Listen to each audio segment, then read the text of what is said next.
So I think again a wrong narrative which has been to misguide people. Okay. And in charge. And who is district collector? आप मेरा सवाल के जवाब दे दे. जो government properties है, अगर वक्फ प्रॉपर्टीज को कोई क्लेम कर रहा है कि ये गवर्नमेंट प्रॉपर्टी है, तो वो कौन क्लेम करेगा? Do you think the waqf boards need to have some kind of an accountability? अगर गवर्नमेंट इंटरवीन करती है तो फिर ये मुसलमानों के हुकूकों पर हमला है. जो भी करप्शन प्रिवेल कर रहा है, इसके लिए आप जो है एक CBCID की इंक्वायरी ही रखते हैं इतनी मुद्दों से हमारा जहन भटकाने के लिए.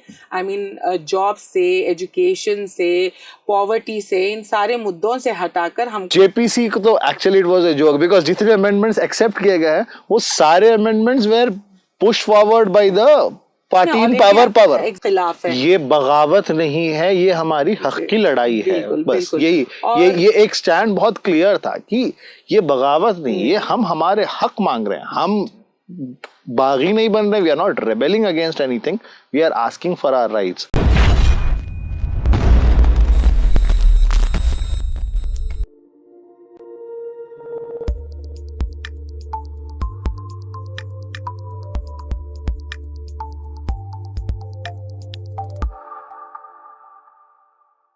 तो उसी से रिलेटेड बात एक बहुत खुली तौर पे ये आती है कि जिस तरह से एक वहाँ पर एंडोमेंट्स हैं और यहाँ वक्फ है, अगर ये प्रोविजंस जो हिंदू एंडोमेंट्स को गवर्न कर रही है, वही उसी तरह के सिमिलर प्रोविजंस वक्फ एक्ट में वक्फ बोर्ड्स को गवर्न कर रही थी, अगर हिंदू एंडोमेंट्स के लिए वो बुरे नहीं साबित हुए या नुकसानदेह नहीं साबित हुए, तो वो ही प्रोविजंस जो यहाँ पर भी हैं, वो सिमिलर प्रोविजंस वक्फ बोर्ड को या वक्फ प्रॉपर्टीज को कैसे नुकसानदेह होती है? मैं थोड़ा इंटरवीन कर रहा हूँ. देखिए, वक्फ बोर्ड या जो सेंट्रल वक्फ काउंसिल जिसको गवर्न करता है, कहा गया है कि हिंदुस्तान में 3rd बिगेस्ट लैंड ओनर है. मेरा क्वेश्चन ये है, तो इसीलिए वक्फ बोर्ड इंपॉर्टेंट है क्योंकि हिंदू एंडोमेंट बोर्ड के पास शायद वक्फ जितनी जमीन नहीं है. This is again a wrong narrative. अच्छा, देखिए, बीजेपी की स्ट्रैटेजी ये होती है कि वो कोई भी कानून बनाने से पहले कई साल पहले उसके ऊपर प्लानिंग होती है स्ट्रैटेजिकली. अच्छा. और वो प्लानिंग का पहला हिस्सा होता है कि मासूम सिटीजन्स को, अनअवेयर सिटीजन्स को एक गलत नैरेटिव बनाकर तैयार किया जाए, मिस इन्फॉर्मेशन को परोसा जाए, को पहले फैलाया जाए, उसके बाद फिर ऐसा एक्ट करे कि सारे इंडियन सिटीजन्स, हमारे हिंदू भाई हों, सेक्युलर हों या जो भी हों, वो सवाल या हम पर निशान उठाएं. तो ये एक स्ट्रैटेजी के तहत है. तो आपका जो सवाल था कि इतनी ज्यादा वक्फ प्रॉपर्टीज हैं, मैं ये बताती चलूं, अगर सिर्फ 4 स्टेट्स को ही ले लें, तेलंगाना, आंध्रा, तमिलनाडु और एक स्टेट है जो मैं भूल रही हूँ, तो इन चारों स्टेट्स को ही ले लेंगे तो वक्फ से ज्यादा प्रॉपर्टी सिर्फ 4 स्टेट्स के हिंदू एंडोमेंट्स बोर्ड में है. अच्छा, तो बताइए उस तो पर नहीं, क्यों सवाल बिकॉज़ नहीं है? आमतौर पे पब्लिक के या फिर जो हमारी जनता है उसके दिमाग में ये बात आता है कि when it is the 3rd biggest owner of the land, then definitely the government has to do something. अब मेरा सवाल यहाँ पर आता है कि फॉर एग्जाम्पल, अगर एक वक्फ ट्राइब्यूनल में एक party dissatisfied with the judgment passed by the tribunal. Yes. So can he not go to the court? He can definitely go. There's always. Then what is the logic? I mean, government के पास what is the stand when it says कि we जब वक्फ tribunal का फैसला भी it can be challenged और it can be asked for, you know, जब हम appeal कर सकते हैं तो फिर where is the point? I know this is again a game of their wrong narratives. जो लोगों को देखिए, एक लीगल प्रिंसिपल है, and what is that settled principle in law is that every courts, the lower court जब कोई फैसला सुनाती है तो उसको एक फाइनलिटी होती है, उस पे अपील मुमकिन है, लेकिन उसकी फाइनलिटी को आप चैलेंज नहीं करते. फॉर एनी फ्लॉ आप उसको अपील कर सकते हैं. तो इसी तरीके से वक्फ ट्रिब्यूनल की भी जजमेंट्स को, ऑर्डर्स को फाइनलिटी हासिल है, लेकिन ये कहते हैं कि इस तरह की फाइनलिटी दूसरों को नहीं हासिल, जबकि वक्फ, मैं आपको बताती चलूं कि हिंदू एंडोमेंट्स का जो ट्रिब्यूनल है उसके जजमेंट्स और ऑर्डर्स के लिए भी फाइनलिटी है. तो I think again a wrong narrative which has been to misguide people. Ma'am, एक 2-3 पॉइंट्स, बिकॉज वक्त की हमारे पास कमी है, 1-2-3 चीजें. Point number 1, why don't we trust the district collector if he is being made and in charge. And who is district collector? आप मेरा सवाल के जवाब दे दे. He's a revenue, मतलब he is the first citizen of the district and he is a responsible bureaucrat, एक senior बंदा होगा. Is he a bureaucrat? He is a practicing government there on the ground, is it not? Absolutely. वो खुद government है. अब मैं आपको बताती चलूँ. Settled principles of law हैं. जी. वो ये कि पहले तो ये कि देखिए जो कलेक्टर को पावर्स दिए गए हैं वो पावर्स बहुत ज़्यादा हैं. इतने पावर्स किसी भी एक ऑफिस में रिपोज करना इटसेल्फ इज़ वेरी डेंजरस. अब मैं आपको बता दूं ये क्लेवरली बनाया हुआ रास्ता है उसको इतने सारे पावर्स देके डायरेक्ट अटैक है मुस्लिम प्रॉपर्टीज पर. अच्छा. एंड हाउ एक सेटल प्रिंसिपल ऑफ लॉ ये है कि somebody who has a claim cannot be a judge himself of that claim. यानी खुद का क्लेम का कोई खुद जज नहीं बन सकता है. तो जो गवर्नमेंट प्रॉपर्टीज है अगर वक्फ प्रॉपर्टीज को कोई क्लेम कर रहा है कि ये गवर्नमेंट प्रॉपर्टी है तो वो कौन क्लेम करेगा? Obviously government. और गवर्नमेंट की तरफ से कौन क्लेम करेगा? ऑब्वियसली कलेक्टर क्लेम करेंगे, है ना? अच्छा. तो कलेक्टर तो अपने ही मुकदमे में खुद ही फैसल बन रहा है. तो खुद वो क्लेम कर रहे हैं कि वो अब का कानून जो अमेंडमेंट के बाद जो आया वो कहता है कि गवर्नमेंट कलेक्टर जो है कोई भी सेटल्ड वक्फ प्रॉपर्टी को जो ऑफिशियली गेजेट में नोटिफाइड है, वक्फ गेजेट में नोटिफाइड है और सर्टिफाइड या रजिस्टर्ड है, उन प्रॉपर्टीज को जब चाहे वो रीओपन कर सकते हैं. Okay, ma'am. तो अब हम because again we have the paucity of time. 2 questions last to be taken.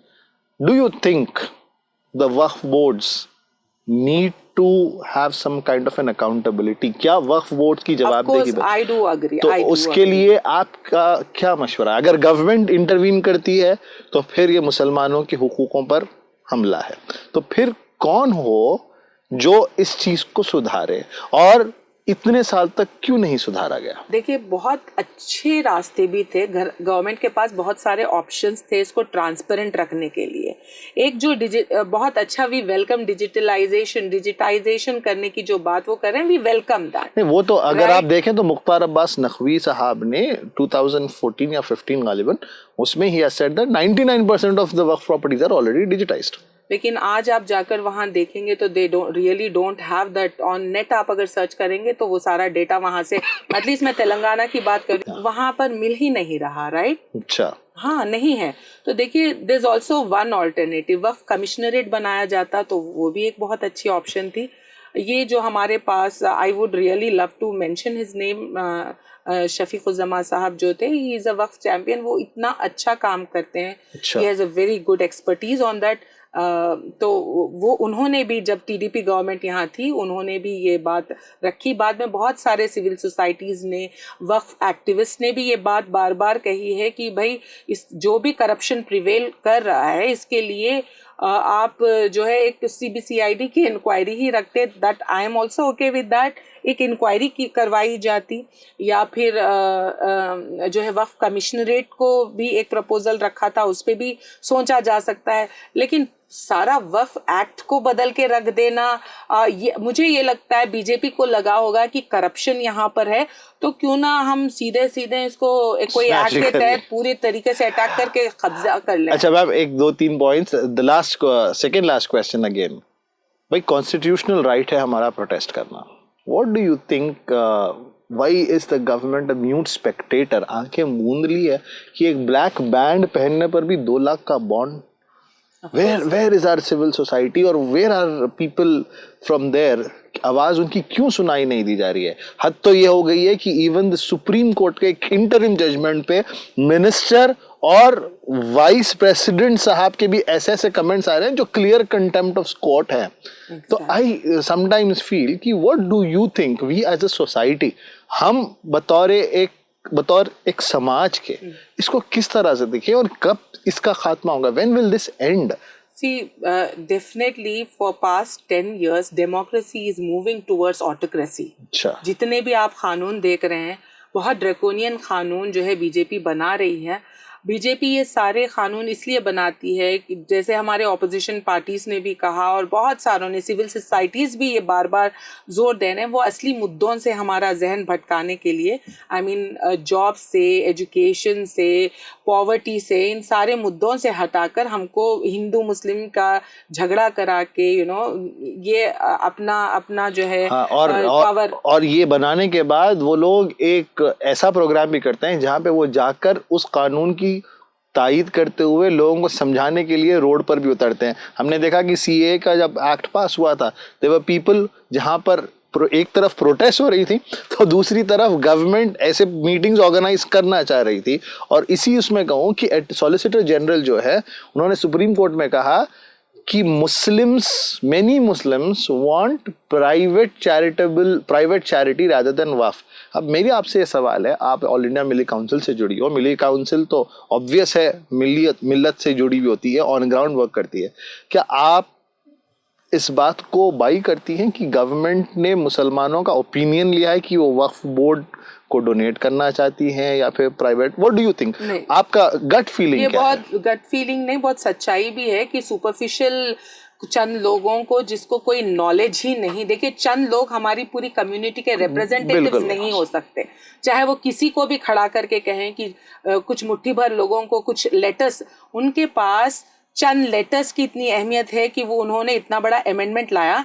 लेकिन ये जो आज पूरी ज़मीन पे लोग आज पूरे हिंदुस्तान में फैलकर इसके खिलाफ आवाज़ उठा रहे हैं, कह रहे हैं कि हमको ये नहीं चाहिए, आपने ये अनकॉन्स्टिट्यूशनल लॉ बना दिया, तो क्या गवर्नमेंट के कान बंद हैं, क्या नजरें आंखें उनके लिए सुम्मुम बुकमुन हो गया। हाँ, तो और जैसे आप जानते हैं all India Muslim personal law board और खुद ऑल इंडिया मिली काउंसिल ने भी एक तहरीक चलाई थी जब वो हमारी सजेशंस मांग रहे थे। जेपीसी की आड़ में जो उन्होंने सजेशंस सीरियसली लेने की एक नाटक, जेपीसी को तो actually it was a joke, because जितने अमेंडमेंट्स एक्सेप्ट किए गए हैं वो सारे amendments were push forward by the party in power. Exactly, all India Milli Council, हमने खुद भी एक रिप्रेजेंटेशन रखी और मैं ये कहती हूँ कि जितने ईमेल्स गए थे, जितने क्यूआर कोड्स के थ्रू गए थे, उन्होंने एक लफ्ज में उसको नैरेटिव बना दिया कि ये तो मुस्लिम पर्सन लॉ बोर्ड के कहने पर हो रहा है। अच्छा। सारे लोग मिलके आज हम चाहते हैं मुस्लिम पर्सन लॉ बोर्ड को, इसलिए हम, let me clear some important things, क्योंकि जितनी स्ट्रैटेजीज बीजेपी हुकूमत करती है, वी आर वेरी केयरफुल, ये एक लीगल और पीसफुल प्रोटेस्ट होगा। ये हमारा, अभी आपने कहा हम प्रोटेस्ट ही नहीं कर सकते हैं, बैन नहीं लगा सकते हैं, तो मुस्लिम कम्युनिटी ने कभी भी जो है इलीगल रास्ते नहीं अपनाए, अनकॉन्स्टिट्यूशनल रास्ते नहीं अपनाए अपने हक तलब करने के लिए। बाबरी मस्जिद का फैसला खिलाफ आया, सीए तो उसी हुआ, तरीके से ये भी मूवमेंट चलेगा और इस बार हम अपना लीडर जो है पर्सनल लॉ बोर्ड को मानते हैं। पर्सनल लॉ बोर्ड ने सबसे अपील भी की थी और ये सबकी कंसेंट के साथ सारी जितने हमारे सेक्ट्स हैं, मसलक हैं और जितने मिली तंजीमें हैं, सब इस बात पर मुत्तफिक हैं कि हम इस तहरीक को इसके झंडे के नीचे चलाएंगे। आपको उम्मीद नजर आ रही है?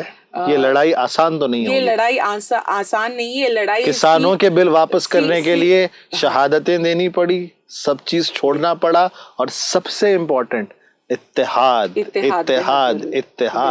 ये बहुत जरूरी था। सीए आसान नहीं था, उसी तरीके से फार्मर्स एक्ट का भी आसान नहीं था, ये भी एक्ट ये आसान नहीं है। लेकिन आपके प्लेटफॉर्म से मैं ये बात कन्वे करना चाहती हूँ, हमारे honourable president personal law board ने भी ये पहले ऐलान किया, उन्होंने भी यही कहा कि ये हमारा जो प्रोटेस्ट है, ये जो हमारी फाइट है, ये हमारी किसी हिंदू भाइयों के तरफ या किसी दूसरी कम्युनिटी के अगेंस्ट नहीं है।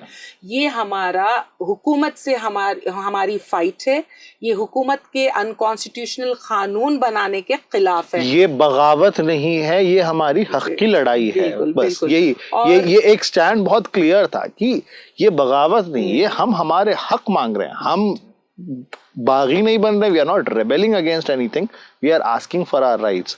आई थिंक बस एक बात आपकी, जी। जो आपने राइट टू प्रोटेस्ट हम नहीं कर पाते, ये बात मैं कहना चाहती हूँ कि हमारे दूसरे कम्युनिटीज के ब्रदर्स को, फेलो सिटीजन्स को ये समझना होगा, चाहे वो हिंदू हो, क्रिश्चियंस हो, सिख हो, ईसाई हो, जो भी हो, उनको ये बात माननी होगी कि वक्फ एक्ट को अगर आज आप एक मुस्लिम्स का मुद्दा, अगर मुसलमानों का मुद्दा समझेंगे, तो ये याद रख लें कि हम बीजेपी की इस आदत को नॉर्मलाइज करने में मदद कर रहे हैं कि वो हर दूसरे साल वो लोग एक अनकॉन्स्टिट्यूशनल कानून इस मुल्क में बनाते आ रहे हैं जब से वो पावर में आए।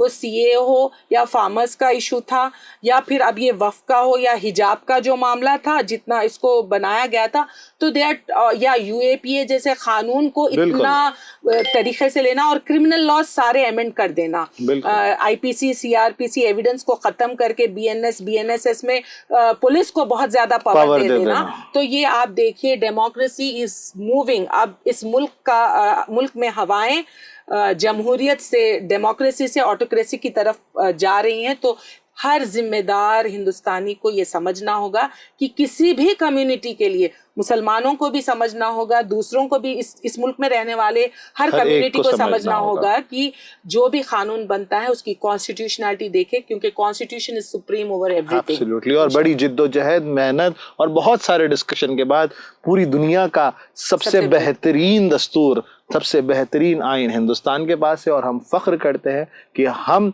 इस मुल्क के बाशिंदे हैं। और इंशाअल्लाह ताला हर कोई इस बात को यकीनी बनाएगा कि मुल्क की तरक्की और बखा के लिए काम करता रहे और अपने हक की आवाज़ उठाता रहे।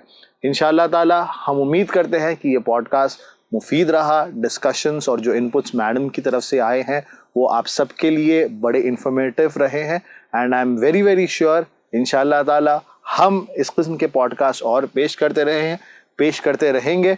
लीगल एस्पेक्ट से हमने वक्फ अमेंडमेंट एक्ट के क्या इम्प्लिकेशंस हैं ये जाने। इंशाल्लाह बहुत ही जल्द हम रिनोन्ड इस्लामिक स्कॉलर्स के साथ इसका शरई पर्सपेक्टिव भी आप सबके सामने लाएंगे। तो please stay tuned. All India मिले काउंसिल एक ऐसी तंजीम है जो शऊर बेदारी के साथ साथ मिली और समाजी काम में जिद्दोजहद भी करती है, और हम सब ये चाहते हैं कि आप हमसे जुड़े रहें और एक ऐसे मुस्तकबिल आने वाली नस्लों के लिए हम तैयार करें जिसमें हम आज़ादी की फ़िज़ा में अपने हक़ को हासिल करते हुए सांस ले सकें। वो ख्वाब जो हिंदुस्तान के आज़ादी के मुजाहिदों ने देखा था, एक ऐसे हिंदुस्तान की ताबीर करें। मैडम बहुत बहुत शुक्रिया। Thank you so much for all your efforts.